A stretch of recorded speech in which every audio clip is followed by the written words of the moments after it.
Next topic है हमारा name range. ये हमारे पास टूल मौजूद है फार्मूला टैब के अंदर डिफ़ाइन नेम के ग्रुप में। ठीक है, जैसे कि इस ग्रुप का नाम है डिफ़ाइन नेम, यानी हमने एक्सेल के अंदर जो भी डाटा क्रिएट किया हुआ है उसमें जिस तरह हमने इस कॉलम को जो है एक नाम दिया, एक हेडिंग दिया, इस कॉलम को भी हमने एक नाम या कोई एक हेडिंग दी है। ठीक है, इस तरह जैसे हमने इनको नाम दिया है, अब जो है हम चाहते हैं कि जब हम इस पर क्लिक करें या इस पर जब हमारा डाटा सिलेक्ट हो तो वो नाम हमें इधर इस जगह पे शो हो। ठीक है, ये नेम बॉक्स के अंदर हमें उसके लिए हम जो है सबसे पहले क्या करेंगे, डाटा को सिलेक्ट कर लेंगे। लेकिन पहले ये देख लेते हैं कि ये नाम नेम रेंज हम क्रिएट क्यों करेंगे।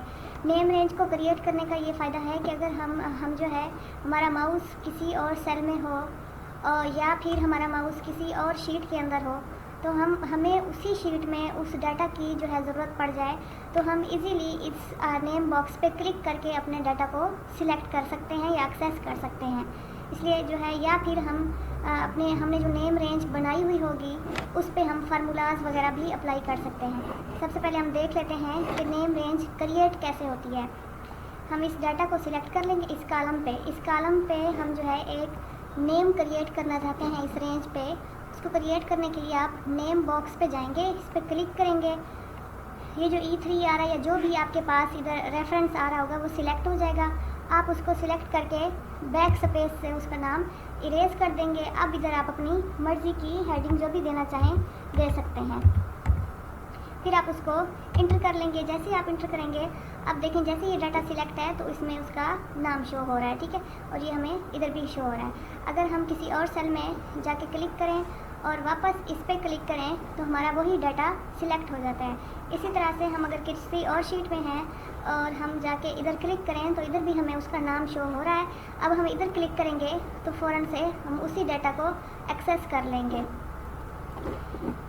एक तो हम क्रिएट कर सकते हैं इसका जो नेम है या इसकी जो रेंज है वो हम इस नेम बॉक्स से क्रिएट कर सकते हैं। दूसरा तरीका हमारे पास ये है कि हम डाटा को सिलेक्ट करें। डाटा को सिलेक्ट करने के बाद हम जाएंगे ये डिफ़ाइन नेम के ग्रुप में।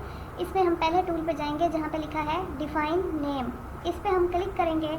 अब इधर हमें नाम ऐड करने को कह रहा है, हम इसमें अपने रेंज का नेम ऐड करेंगे। रेंज ऐड करने के बाद हम इसको ओके कर देंगे। अब देखें इसमें अगर इधर चेक करें तो हमारे पास दो रेंज बन गई हैं, एक नेम के लिहाज से एक फ़िज़िक्स के लिहाज से। ठीक है, अब अगर हम इधर माउस रख के उस रेंज को सिलेक्ट करना चाहें तो फ़िज़िक्स पे हम क्लिक करेंगे। फ़िज़िक्स पे मौजूद तमाम डाटा एक साथ सिलेक्ट हो जाएगा।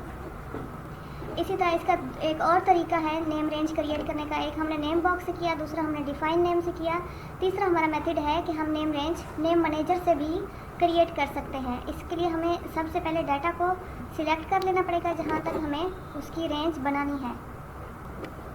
उसके बाद हम जाएंगे नेम मैनेजर में। इधर जाके हमारे पास देखिए इधर वो दो रेंज आ रही हैं जो हमने अभी क्रिएट की थी।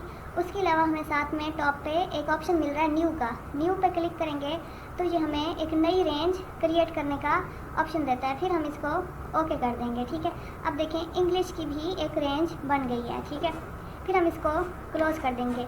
ये तीन मेथड थे नेम रेंज क्रिएट करने के। ठीक है, उसके बाद है कि हम नेम रेंज को एडिट करना चाहें या फिर डिलीट करना चाहें तो वो कैसे करेंगे। नेम मैनेजर पे क्लिक करेंगे आप, इधर हमें दो ऑप्शन मिल रहे हैं एडिट और डिलीट। ठीक है, एडिट पे जाके आप आपने जो नेम रेंज ऐड की है उसका नाम चेंज कर सकते हैं। चेंज करने के बाद आप उसको ओके कर देंगे। अब देखें हमारा जो है इंग्लिश वाला जो नेम है वो कैपिटल में लिखा है और फुल फॉर्म में लिखा है। ठीक है, इसी तरह अगर हमने नेम रेंज को डिलीट करना हो, जिसको डिलीट करना हो हम उसको सिलेक्ट करेंगे और डिलीट कर देंगे। ठीक है, इसको मैं क्लोज करती हूँ। और उसके बाद हमारे पास एक और दो ऑप्शन रहते हैं डिफ़ाइन नेम और नेम मैनेजर के बाद use in formula, create from selection. Use in formula हम बाद में देखते हैं, पहले हम देख लेते हैं क्रिएट फ्रॉम सिलेक्शन से क्या होता है। क्रिएट फ्रॉम सिलेक्शन का जो टूल है, जैसे अभी हमने अलग अलग कॉलम का डाटा सिलेक्ट किया और उसके ऊपर रेंज बनाई। अब हम जो है चाहते हैं कि इस तरह अलग अलग कॉलम के डाटा पे रेंज बनाने से हमारा जो है टाइम ज़्यादा लग जाएगा। हम सारे डाटा को एक साथ सिलेक्ट करके एक ही टाइम में रेंज बनाना चाहते हैं तो उसके लिए हम क्रिएट फ्रॉम सिलेक्शन का यूज़ करेंगे। ठीक है, पहले हमने जो बनाई हुई है नेम रेंज उनको हम डिलीट कर लेते हैं। सिलेक्ट करके डिलीट करना है हमने। उसके बाद हम इसको क्लोज कर देंगे। अब ये खाली है, इसमें कोई रेंज नहीं बनी हुई, ठीक है। अब हम जाके अपने इस डाटा को, सारे डाटा को सिलेक्ट कर लेंगे। सिलेक्ट करने के बाद क्रिएट फ्रॉम सिलेक्शन पे क्लिक करेंगे। अब वो हमसे पूछ रहा है आपकी ये जो डाटा है, ये जो रिकॉर्ड है, इसकी हेडिंग टॉप पे है या लेफ़्ट पे हैं या राइट पे हैं या बॉटम पे हैं, किस साइड पे हैं, किस लिहाज से आप इसको हेडिंग असाइन करना चाहते हैं। उस हमारी हेडिंग कहाँ पे हैं, टॉप पे हैं। हम टॉप रो को टिक रहने देंगे, इसको अनटिक कर देंगे, ठीक है। जिधर से हेडिंग होगी सिर्फ उसी को टिक कर देंगे और फिर हम इसको ओके कर देंगे। ओके करने के बाद हम इधर चेक करें तो ये देखिए हमारे सारे कॉलम्स की नेम रेंज बन गई हैं, ठीक है। इधर तक क्लियर है। अब हम ज़रा अगर दूसरी शीट में जाएं और उस नेम रेंज को एक्सेस करने की कोशिश करें तो देखें ये इजीली एक्सेस हो जाता है। उसके बाद है लास्ट में कि हम इसी नेम रेंज को जो हमने बनाई है फार्मूले में किस तरह से अप्लाई करेंगे, ठीक है। नेम रेंज फार्मूला का मैंने इधर एक डाटा सेट किया हुआ है, ठीक है। ये सारे फंक्शंस हैं, हम इनको जो है इसमें नेम रेंज में अप्लाई करके चेक करते हैं। इधर हम कुछ नंबर्स टाइप कर लेंगे रैंडम से 10, 20,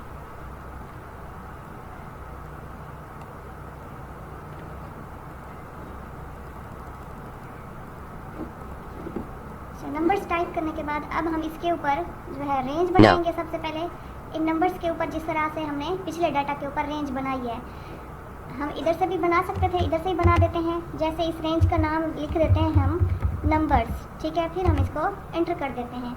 इसी तरह हम इसकी भी रेंज बना लेंगे टेक्स्ट की।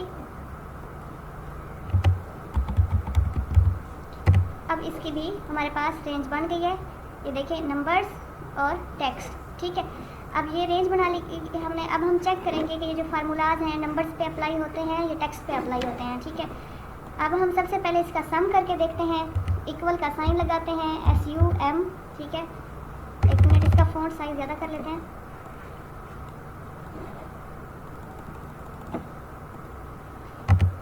SUM हम टाइप करके क्या करते थे, सम पे क्लिक करते थे।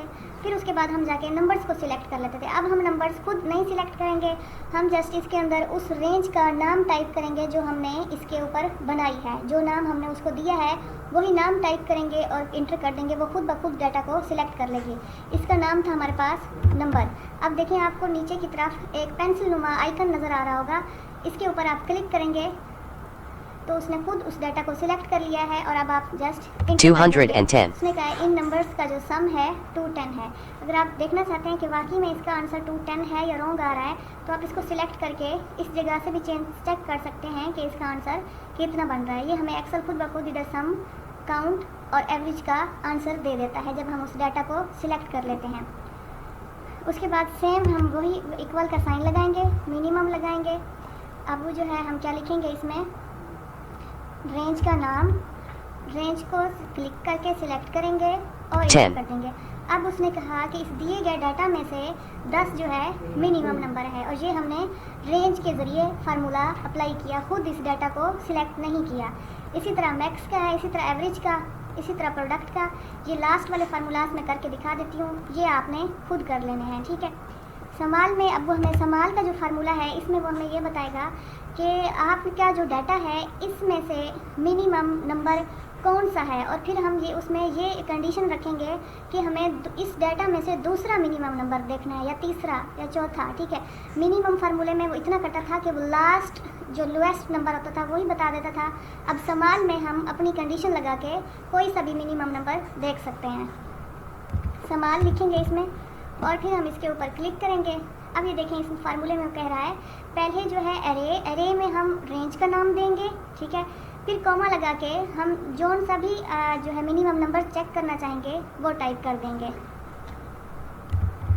रेंज का नाम टाइप करके इस पर क्लिक, फिर कॉमा, फिर क्या करेंगे हम इसमें सपोज करें 2 टाइप करते हैं कि हमें दूसरा मिनिमम नंबर चेक करना है, फिर हम इसको 20 इंटर कर देंगे। अब उसने कहा कि इस दिए गए डाटा में से 20 जो है मिनिमम नंबर है, ठीक है।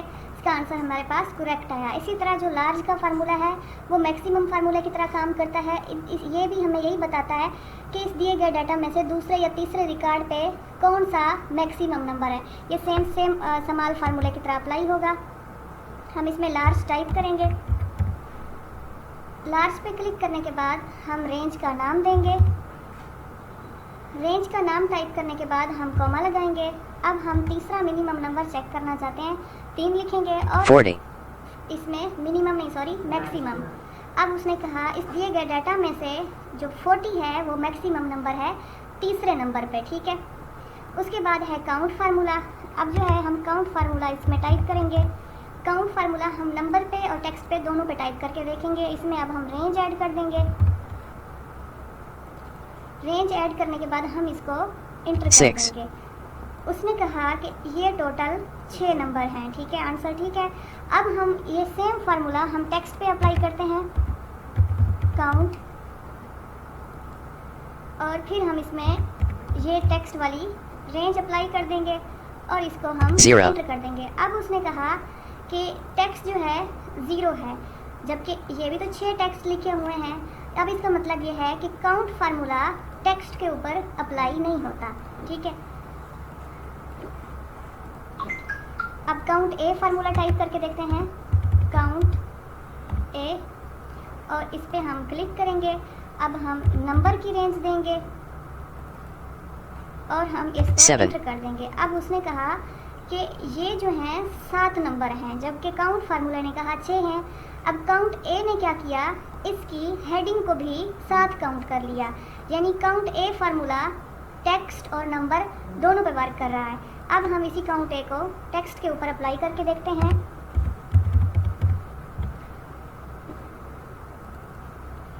टेक्स्ट, और हम इसको इंटर कर 7, देंगे। अब इसका भी उसने सेम बताया कि ये 7 जो है सेंटेंस है, ये टेक्स्ट है, ठीक है। ये इस फार्मूले ने अब दोनों पे काम किया। इसी तरह से हम नेम रेंज को जो है दूसरे शीट पे सम भी कर सकते हैं, मैक्सिमम, यानी जो फार्मूले हमने उस शीट पे किए हैं। अब जो है जैसे इस पे हम सम लिखेंगे और हमने वो जो नंबर की नेम रेंज बनाई थी उसका नाम था नंबर। अब देखें इधर भी वो आ रही है रेंज, इस पे क्लिक करेंगे और 210, उसने हमें इधर भी उसका आंसर दे दिया, ठीक है। ये इस नेम रेंज का फ़ायदा है, ठीक है। ये थी हमारे पास नेम रेंज और ये